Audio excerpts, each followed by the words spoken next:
In today's video, I'm going to share with you 10 different easy and lovely watercolor flowers. This is gonna be a long video, so make sure to grab your drinks, stay cozy, get your sublight ready, and let's get started. Hello everyone, this is Teresa. I hope everyone is doing well. I have everything here ready for today's painting. You can find all my supplies in the description box below if you are interested. These are 10 flowers that I find quite easy and simple to paint. I think it's also a great idea if you're looking to fill in your sketchbook, and if you're a beginner and you want to learn or you want to practice your watercolor skill, then this is a perfect video for you. You just need to spend about 15 to 20 minutes to learn how to paint all of these flowers. The first flower we're going to paint is roses. Of course, this is the first flowers that I learned how to paint when I first started watercolor. It's very simple. You see that it's just a combination of a couple C strokes in spiral direction. This is probably the most common flower that everyone knows how to paint with watercolor. I love incorporating roses in most of my flower bouquet because they look absolutely gorgeous and they're easy to paint too. I like to start from the center with the darkest value of a color. In this case, I choose red for my rose, and as I move outward, the color is gonna become lighter. I also like to vary the tone for my flowers. So in this case, you can see that I use red as the main color for the flowers, but also add a little bit of orange here and there to vary the tone and add a little bit more interest for my flower. And you can do the same thing as well. And I would like to have two of the roses together. So, it's kind of make it look more balanced instead of just one flowers, but it really doesn't matter. It's just kind of doodling. This is my personal preference. You can do the same, or if you don't like, you just do one flowers. It's gonna be fine too. And now I'm just gonna add some leaf to finish off the roses here.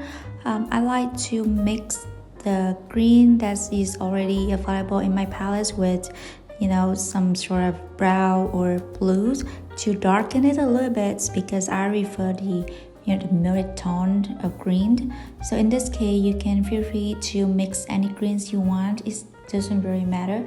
This is a loose and impressive style, so feel free to choose the colors that you like. Next is sunflowers, which is also a very common and popular one.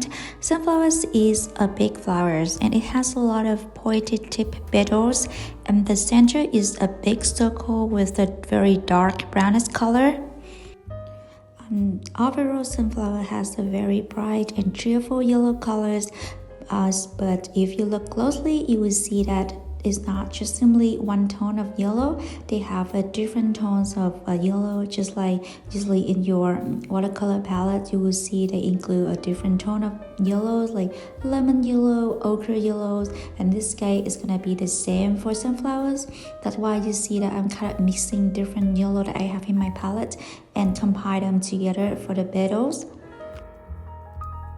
For now, I'm just gonna leave the center of the sunflowers blank and empty, and then I will come back later to add the little dark brownish circle later once all of the petals are completely dry.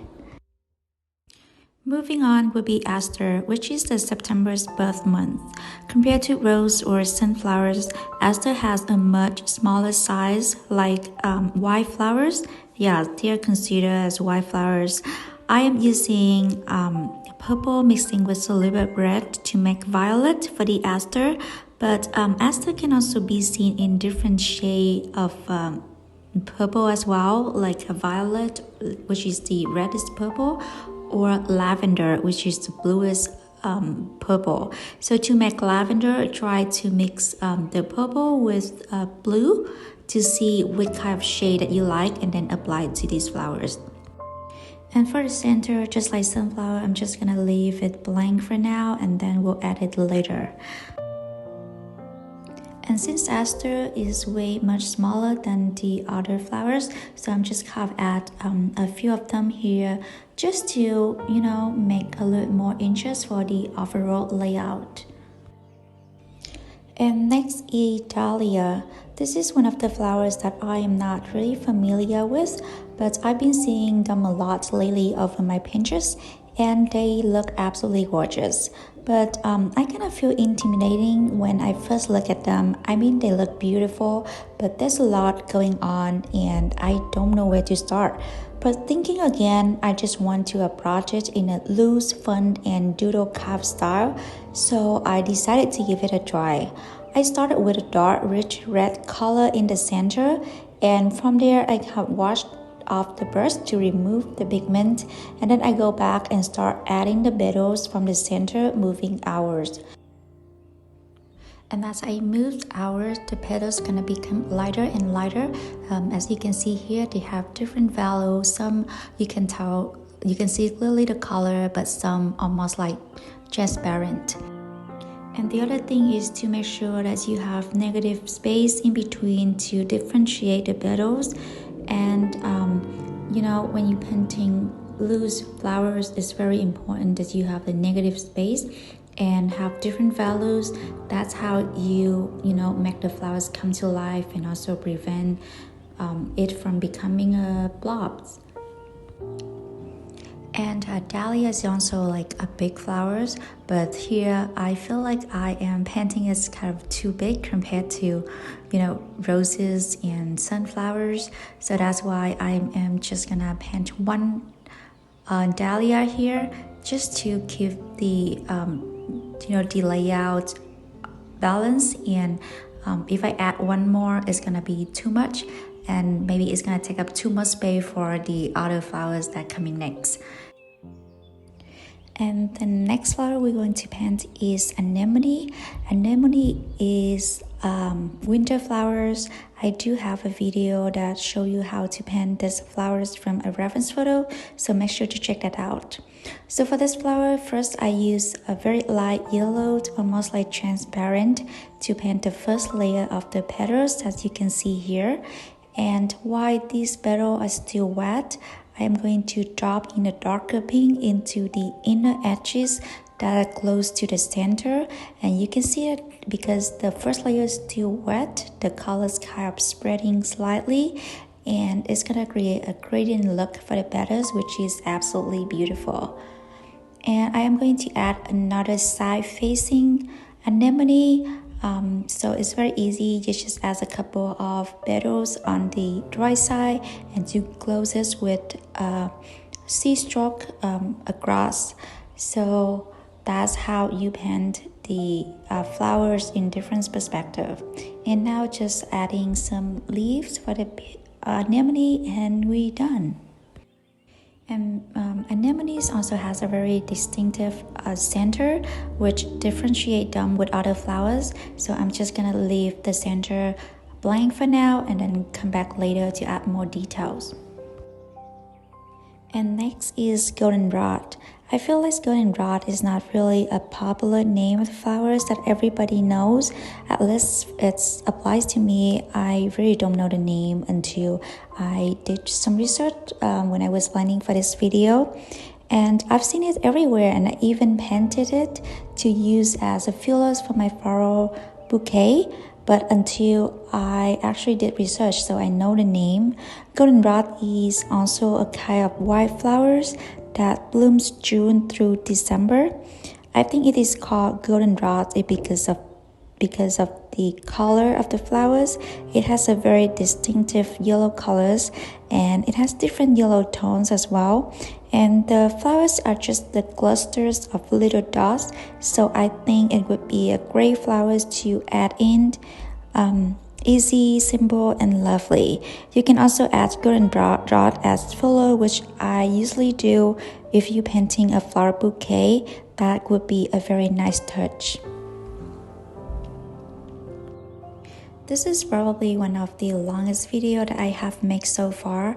Not the longest though. I do have a tutorial. It was a landscape tutorial that lasted for almost 1 hour here on my YouTube. I will also link below, or you may go to the playlist landscape tutorial and you will see it. It was like almost 1 hour because it's like real-time tutorials. But here it's not a real-time tutorial, but the majority of the video is at normal speed. I didn't speed up a lot because I wanted to you guys to easy to follow and pen along with me.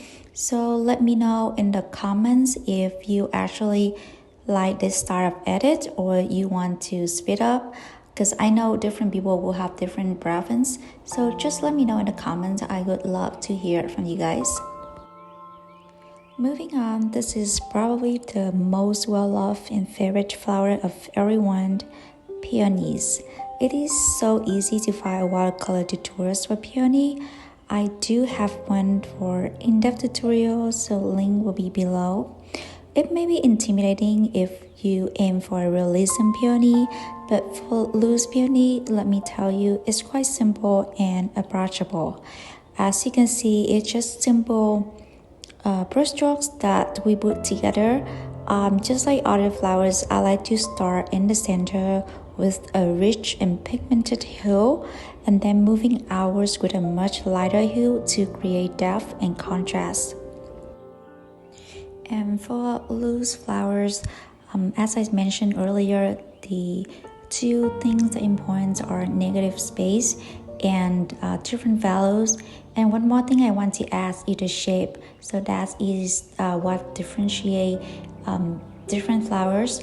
So the only thing you can do is to search for a reference photo of the specific flowers that you want to paint. Look for the shape and then just paint it accordingly. I know it's maybe vague when I say something like this, but the only way to get better at painting is just keep practicing. The first painting may be not good, but if you keep practicing a lot, then eventually you get it. And one more advice that I also want to add is when you painting loose flowers, usually less is more. So don't try to go back and forth and add too much detail, too much layers into your paintings. If you add too much, it's likely gonna turn into a blouse because you may lose off the negative space and you may lose off the difference in value because you add too much layers. So I would say if you think that it doesn't look good as you want it to be, it's better to just start over again with a new painting than to keep fixing one painting over and over again. And now we have peonies. Alright guys, we about to reach to the ends. The next flower I want to introduce is my all-time favorite flowers, lavender. I love lavender colors, love its smell, love the flower itself. Everything about lavender is just so perfect and I love it so much. Not to mention that it's also a very easy flower to paint. I want to make a little bit different, so I painted it in the upside down way, just to add a bit interest into overall layout. So I turned the paper to make it easy for me. Lavender has various tone of purple, usually in watercolor palette. We don't have lavender color, so it's either purple or violet. I think lavender is kind of muted bluish purple, so you can mix your purple with any blue to see what tone you like, and you can also add violet to vary the tone as well. Since lavender is my favorite flowers and also favorite colors, so I would love to know what is your favorite flowers. Feel free to let me know in the comment below. So usually when I am painting loose flower bouquet and I need some fillers to fill out some of the spaces, lavender would be my go-to fillers because it is so easy and also my favorite one too. So if you're looking for some fillers idea, this is gonna be a great one. I really hope that you could paint along with me. And if you do, please feel free to share your painting with me on Instagram and tag me at Teresa B Art. And if you want to have some sort of still life image for this painting, also head to my Instagram. I will post the photo of this painting over there so that you can look at and have some sort of inspiration to do your painting.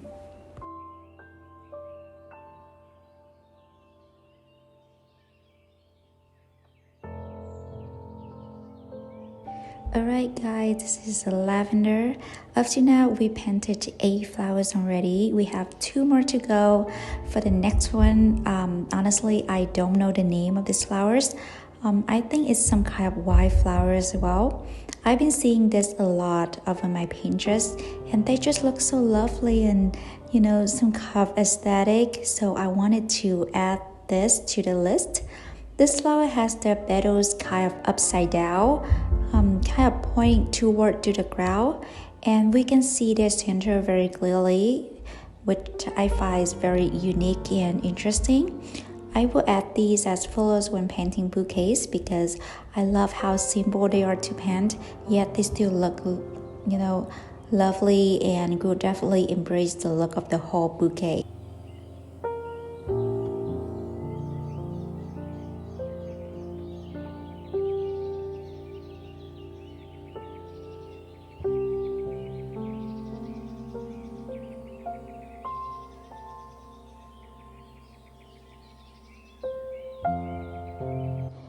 And now we've reaching to the 10th flowers. For the last one, it's also a white flower. And again, I don't really know the name. I consider it as a baby sunflowers as they also have similar yellow color. They just very tiny compared to the sunflowers. That's why I call it baby. And the center of this flower is smaller compared to the big center of the sunflowers.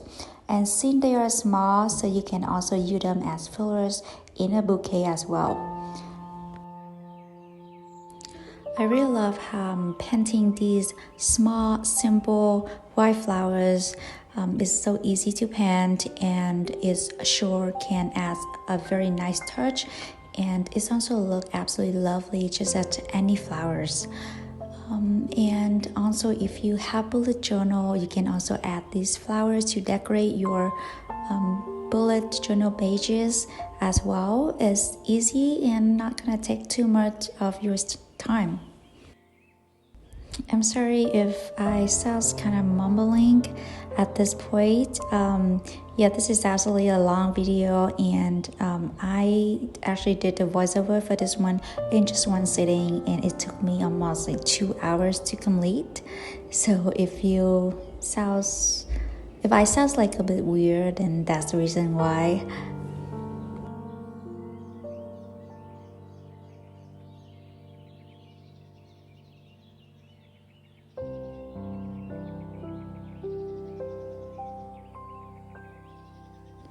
I know that I already said 10 flowers, but in the end, I found this corner is kind of empty, so I decided to add one more to fill up the page. And the one I want to add is, as you can see, is berries. I love adding berries into my flower bouquets because, again, it's just so easy to paint. Anyone can paint berries. It's just like a little dot. And then connect all the dots together, add some leaves, and then you have berries. And then that is the 11th. I don't think that you should call the flowers, but anyway, I just want to make the page look nice and full, so that's why I decided to add some little berries at the corner here. And finally, to finish off the look, I am going to come back and add the statement for some of the flowers.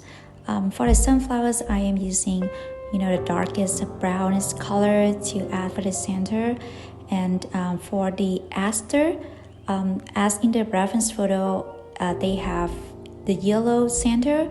So usually yellow in watercolor is very transparent and it's not really stand out too much. So if you have whitewash. You can mix the yellow watercolors with whitewash so that you can have some sort of yellow wash, and then you can add into the sand, so it's gonna stand out a lot more.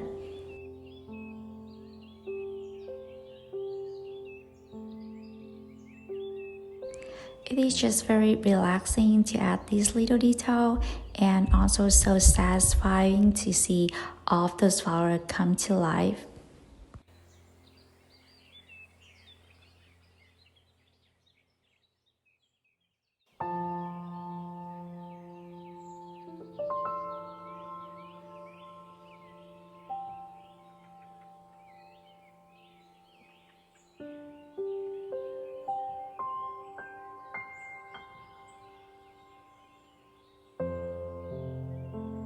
Alright guys, here is the complete look of all the flowers that we painting today.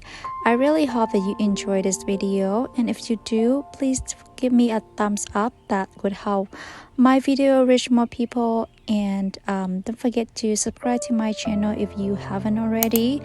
And thank you so much for watching. I will see you in my next video. Bye.